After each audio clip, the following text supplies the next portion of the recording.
আজকে দেখুন সারা রাজ্যে প্রায় ৮,৫০০ শিক্ষা প্রতিষ্ঠান বন্ধ হয়ে যাচ্ছে। আমরা কি ভাবছি হয়তো হচ্ছে হোক, কিন্তু ক্ষতি আপনার হচ্ছে, যারা এই চটে বসে আছেন তাদের ক্ষতি হচ্ছে।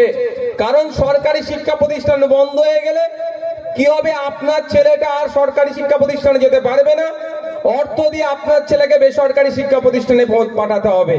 স্বাভাবিকভাবে সবার আর্থিকভাবে সচ্ছল নয়, তাহলে ছেলে মেয়েগুলো আর পড়াশোনা করবে না, স্কুল ছুট হয়ে যাবে।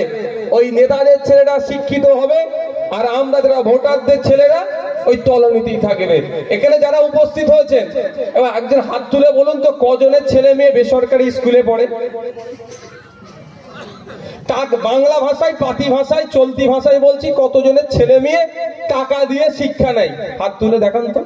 একজন, দুজন বেসরকারি স্কুলে পড়ে, দুজন, তিনজন, চারজন, পাঁচজন, ছজন, সাতজন, এই ৭-৮ জন। এখানে হাজার খানেক মানুষ আছে আমরা, তাহলে ৭-৮ জনের পরিবারের ছেলে মেয়েরা বেসরকারি স্কুলে গিয়ে পড়াশোনা করে। ম্যাক্সিমাম আমাদের ছেলে মেয়েরা কোথায় পড়ে? সরকারি স্কুলে। প্রথম কথা, সরকারি স্কুলগুলোকে বন্ধ করে দেওয়ার অপচেষ্টা চালাচ্ছে।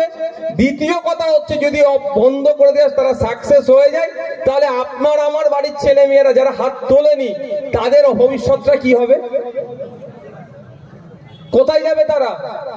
তলনিতে চলে যাবে। মূর্খ হয়ে আমরা থাকবো। আমাদেরকে যত মূর্খ করে রাখতে পারবে নেতাদের তত লাভ। আর এই যে স্কুলগুলো বন্ধ হচ্ছে, ৮,৫০০ শিক্ষা প্রতিষ্ঠান বন্ধ করতে চাইছে, কোন এলাকায় হচ্ছে?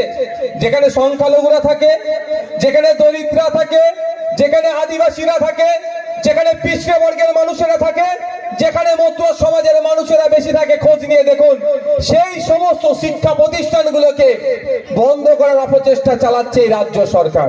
তাই আমাদেরকে ঐক্যবদ্ধ হতে হবে।